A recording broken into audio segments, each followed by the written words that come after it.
Alors, on continue le travail sur les modèles de dénombrement. Et là, on va voir le deuxième modèle qui est le piliste sans répétition. Donc, on a toujours les mêmes conditions. Un ensemble E non vide est fini.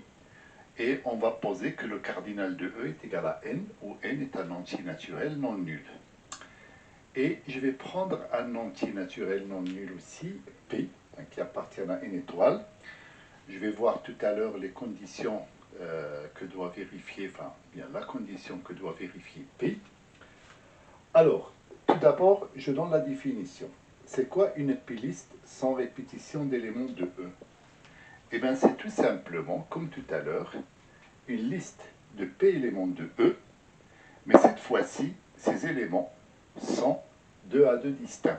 Ça veut dire un élément de E ne peut pas figurer dans la liste plus d'une fois. Soit il ne figure pas dans la liste, soit il figure. S'il figure, ça sera une seule fois et pas plus.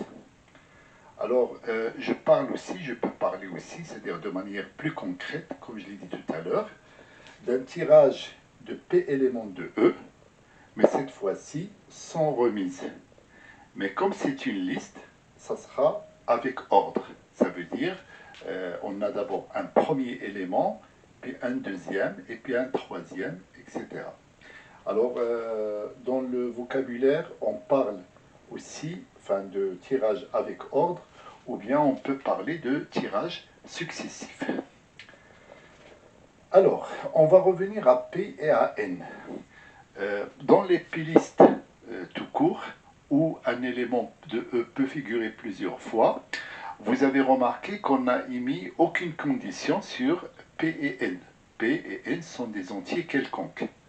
Alors que là, comme les éléments doivent être distincts 2 à 2, et bien tout simplement la taille de la liste ne peut pas dépasser le nombre d'éléments de l'ensemble E. Évidemment, puisqu'à un moment donné, on va tirer le premier élément, on ne va pas le remettre. On va faire le tirage du deuxième élément et on ne va pas le remettre. On va faire le tirage du troisième et on ne va pas le remettre. Et on arrive au dernier. Et bien, quand on va faire le tirage du dernier élément pour ne pas le remettre, et bien, il ne reste plus rien au niveau des tirages. Donc, nécessairement, la condition fondamentale, c'est que P doit être inférieur ou égal à N. Alors maintenant, on va essayer de trouver le nombre de P-listes qu'on peut ainsi former, bien sûr avec l'hypothèse que P est inférieur ou égal à N. Eh bien, un raisonnement simple permet de trouver ce nombre-là. Alors, pour le premier élément que je vais prélever, j'ai n possibilités, c'est-à-dire dans la première place de la liste, je peux placer n'importe quel élément de E. Donc j'ai n possibilités. Donc là, j'ai n. Ensuite, dans le deuxième, je fais toujours un produit cartésien, mais cette fois-ci, le premier ensemble, ça sera tout l'ensemble E. Et puis après, le deuxième ensemble, ça sera l'ensemble E, mais privé du premier élément qu'on a déjà prélevé, qu'on a déjà placé dans la liste. Donc, le cardinal de cet ensemble, ça sera plus n, mais ça sera n-1. Donc, multiplié par n-1. Et puis après, le troisième ensemble avec lequel on va faire le produit cartésien, cette fois-ci, ça sera l'ensemble E privé des deux premiers éléments qu'on a déjà mis dans la liste. Donc ça sera le nombre, ça sera n-1. Et ainsi de suite. Alors, il faut prélever P éléments. Et donc, le premier, ça sera n-, on va dire 0. n-1, pardon, ici c'est n-2. Et ainsi de suite. Et donc le dernier, normalement, c'est-à-dire quand je vais prélever le pème élément, j'aurai combien de possibilités, ou bien j'aurai combien encore d'éléments dans la liste? Et bien tout simplement, j'aurai n moins les p-1 qui ont été déjà prélevés. Donc ça va donner n moins Alors, entre parenthèses, P-1, mais si j'enlève les parenthèses, ça va faire N moins P plus 1. Voilà. Et là, bien sûr, dans cette multiplication, il y a P facteur. Puisque chaque fois que je prélève un élément, eh bien, chaque facteur représente le nombre de possibilités pour cet élément-là. Alors, cette expression n'est pas très pratique. Et là, je vais vous inviter à appuyer sur pause et à essayer de trouver une expression plus pratique à manipuler et plus simple à présenter. Et effectivement, ce que vous pouvez remarquer, quand je vois n, n-1, n-2, ça me rappelle la notion de factoriel. Donc justement, je vous invite à chercher une autre expression, enfin, qui est égale à cette expression-là, mais qui sera plus pratique et qui fera intervenir les factoriels. Donc voilà, pause, on réfléchit un petit peu, on cherche un petit peu, et puis vous revenez vers moi pour voir si vous avez trouvé. Sinon, ben, vous allez voir le résultat que ça va donner. Voilà. Alors, le n. Et donc là, je vois, j'ai n fois n-1 fois n-2 fois n-p plus 1. Donc on est en quelque sorte coupé dans notre lancée, puisque quand on calcule le factoriel n, on ne s'arrête pas au milieu comme ça. On ne s'arrête pas à n-p plus 1. On doit continuer, multiplier par l'entier qui est avant, puis l'entier qui est avant, et puis l'entier qui est avant, comme ça jusqu'à ce qu'on arrive à 1. Puisque je rappelle que factoriel n, c'est le produit de tous les entiers allant de 1 jusqu'à n, ou bien allant de n jusqu'à 1, enfin si on compte dans ce sens-là. Et donc ça veut dire que pour obtenir le factoriel n, je dois continuer à multiplier par les termes qui manquent. Mais, comme d'habitude, on multiplie au niveau du numérateur, il faut rembourser au niveau du dénominateur, c'est-à-dire il faut diviser par la même expression ou bien multiplier le dénominateur par la même expression. Donc là, j'aurai donc mon expression d'origine n fois n-1 fois n-2 fois n moins p plus 1. Et donc l'entier suivant, ça sera, enfin l'entier suivant, l'entier précédent plutôt, ça sera n moins p. Et là, si je le fais là, eh ben, je divise par n moins p pour compenser, pour que l'expression soit préservée, ou bien que la valeur de l'expression soit préservée. Ensuite, n moins p moins 1, n moins p moins 1, et ainsi de suite. Je continue, fois, jusqu'à ce que j'arrive à 2, là aussi jusqu'à ce que j'arrive à 2, et puis fois 1, fois 1. Et excusez-moi, il n'y a pas assez de place, donc je vais me réserver une petite place ici pour donner le résultat final. Donc le grand N, ça va être, je vais récupérer quoi au numérateur? Je vais récupérer tout simplement factoriel N, donc je vais écrire là. Et là, qu'est-ce que j'ai au dénominateur? Eh bien, j'ai au dénominateur le produit de tous les entiers allant de 1 jusqu'à n moins p. Donc là, ça va donner factoriel de n moins p. Et donc là aussi, vous voyez l'importance de la condition fondamentale que p doit être inférieur ou égal à n. Sinon, je n'aurais pas pu faire ce calcul-là. Voilà pour ça. Alors maintenant, on va passer à un exemple concret de l'application de ces playlists sans répétition. Donc c'est l'exemple d'une course où il y a 12 chevaux au départ. Et ce qui m'intéresse, c'est de compter le nombre de tiercés possibles, bien le nombre de podiums possibles, sachant que le podium contient 3 places, le premier, le second et le troisième. Eh bien, j'ai par exemple mes chevaux qui sont numérotés de 1 à 12, Et donc un tiercé, c'est quoi? Eh bien, ça va être une liste à 3 éléments où il y aura le premier cheval, le deuxième et le troisième. Donc c'est une 3 liste de l'ensemble des 12 chevaux. Donc c'est une 3 liste de l'ensemble des 12 chevaux. Et là, je peux appliquer aussi cette possibilité de dire c'est un tirage sans remise. Évidemment, le cheval qui va arriver en première position, il ne va pas faire demi-tour pour se remettre en deuxième ou en troisième position. Une fois qu'il est en première position, c'est un autre cheval qui va venir occuper la deuxième position et idem pour la troisième position. Voilà. Et donc, je peux appliquer soit ce raisonnement, dire que pour la première place, il y a 12 candidats possibles. Voilà, donc on a l'ensemble de tous les chevaux. Une fois que la première place est prise, pour la deuxième, il n'y a plus que 11 candidats. Voilà, donc c'est l'ensemble des chevaux privés du cheval qui a gagné la première place.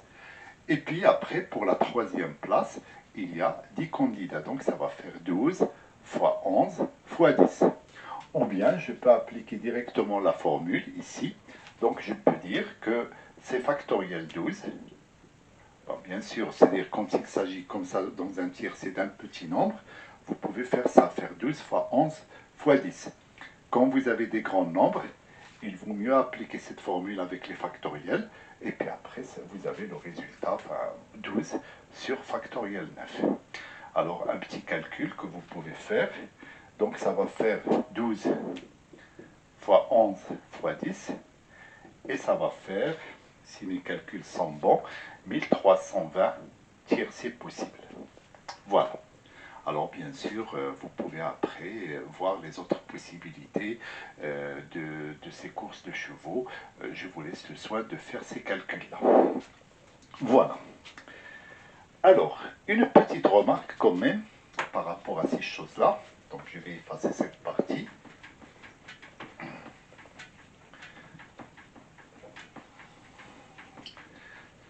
Alors, si vous consultez un petit peu la littérature mathématique, ou bien si vous regardez tout simplement au niveau des calculatrices, donc là je mes remarques, une péliste sans répétition de n éléments,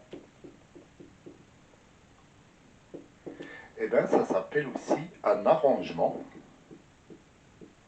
Enfin, donc ce vocabulaire n'est pas actuellement au programme, mais vous pouvez trouver ce vocabulaire dans des différents manuels ou bien sur les calculatrices on va le voir. Un arrangement de P éléments parmi n, ou bien sur n. Voilà. Et le nombre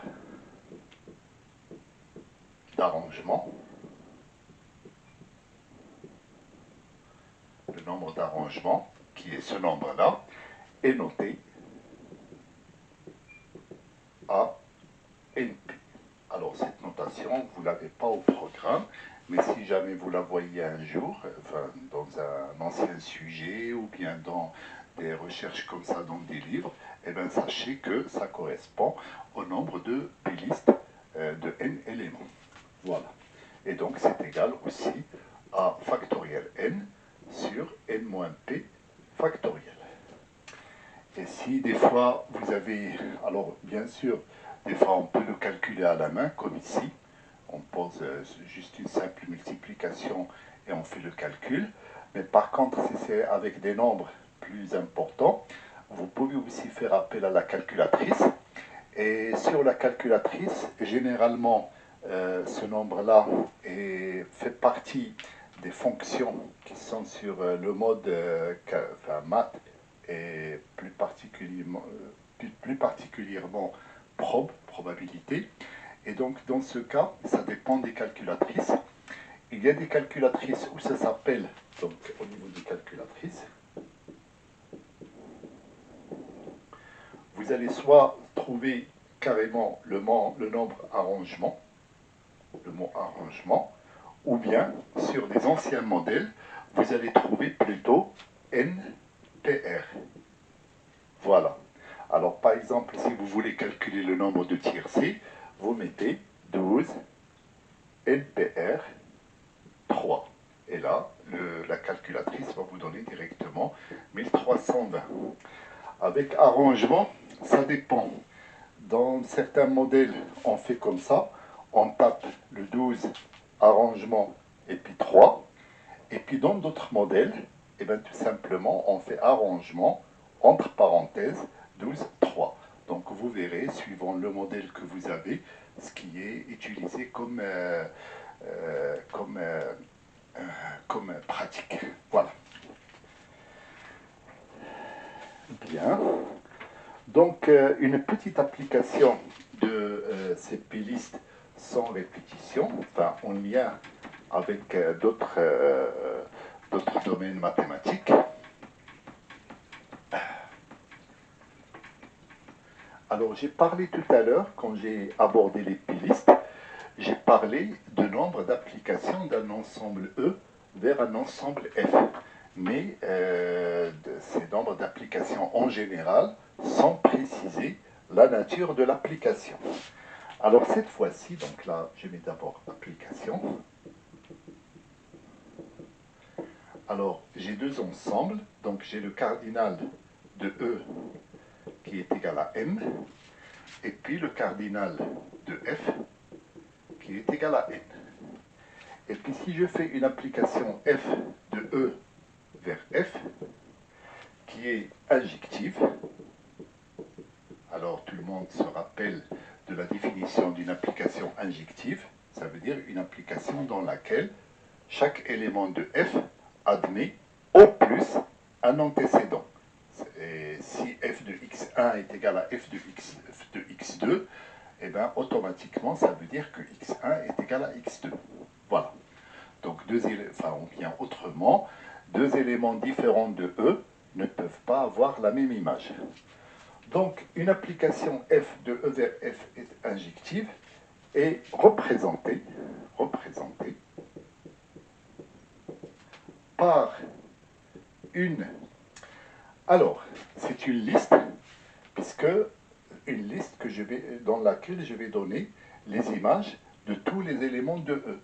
Donc, ça sera une liste de combien d'éléments? De M éléments. Donc, c'est une M-liste d'éléments. Mais attention, ce ne sont pas des éléments de E. C'est comme tout à l'heure, ça va être des éléments de F.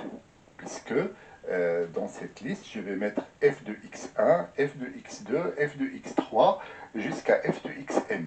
Donc, les f de xi, ce sont des éléments de f. Donc, une M-liste d'éléments de f.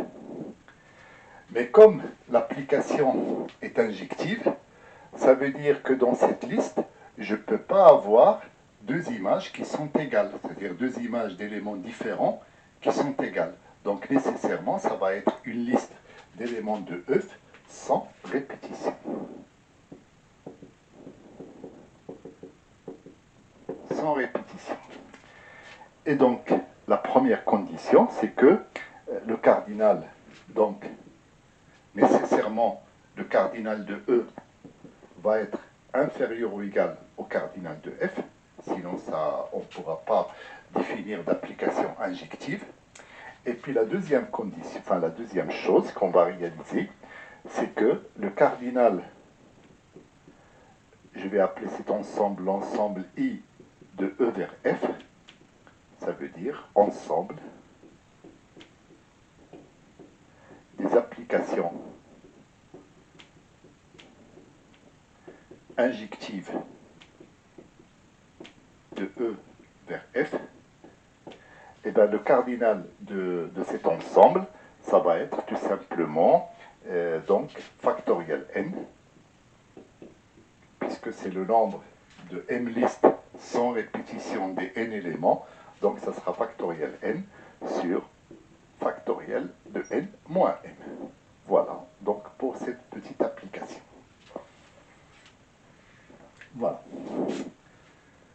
Alors, dans le même ordre d'idées, je vais parler aussi d'un autre modèle qui est issu de ce modèle-là des pilistes sans répétition. C'est le modèle des permutations. Donc je vais effacer ça.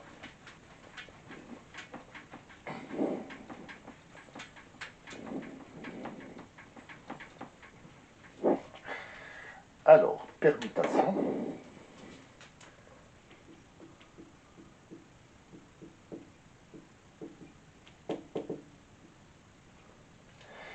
Eh bien, tout simplement, on a le cardinal de E qui est toujours égal à n, et puis donc une permutation.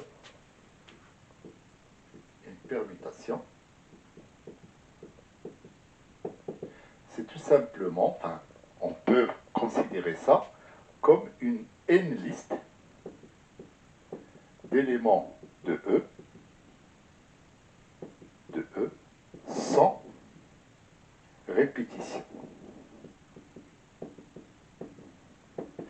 Alors là, il y a une sorte de confusion au niveau du langage, puisque quand on prend le verbe permuter, ça veut dire échanger.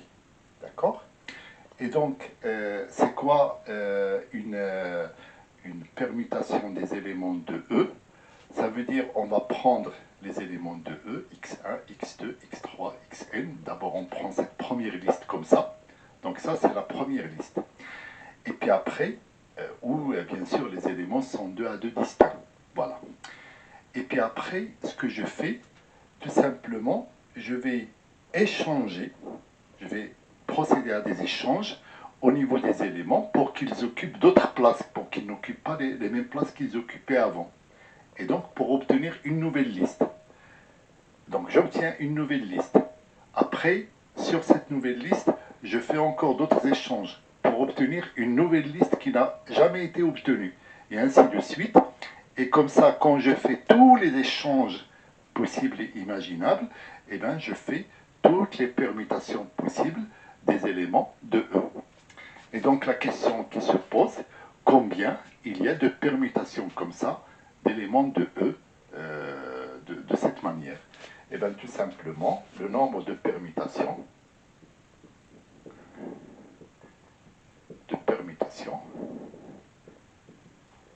égale, eh bien, comme c'est une n-liste d'éléments de E, et le n il est inférieur ou égal à n, donc j'applique tout simplement le modèle que j'avais tout à l'heure des p-listes de n éléments. C'est un cas particulier où p égale à n. Donc ça va être factoriel n sur n moins n factoriel, et donc ça va donner factoriel 0. Et vous savez que par convention, factoriel 0 est égal à 1. Et donc ça va donner tout simplement factoriel n. Voilà. Alors, une application, tout de suite, de cette histoire de permutation.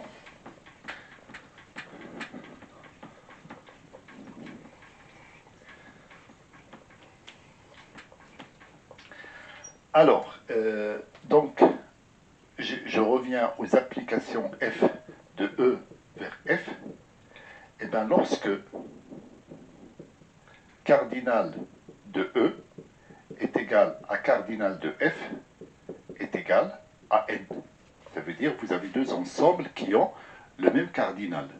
On avait vu que lorsque deux ensembles ont le même nombre d'éléments, on peut établir une bijection entre ces deux ensembles-là.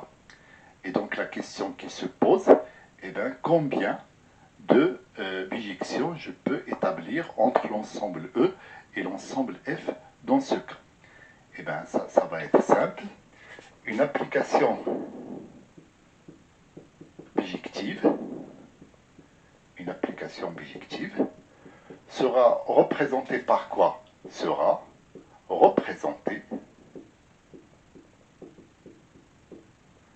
par une n-liste éléments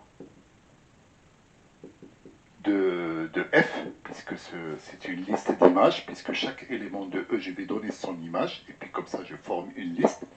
Mais comme c'est une application qui est bijective, et bien tout simplement, il est bien sûr injective, donc je n'aurai pas de répétition. Ça veut dire sans répétition. Sans répétition. Répétition. Répétition.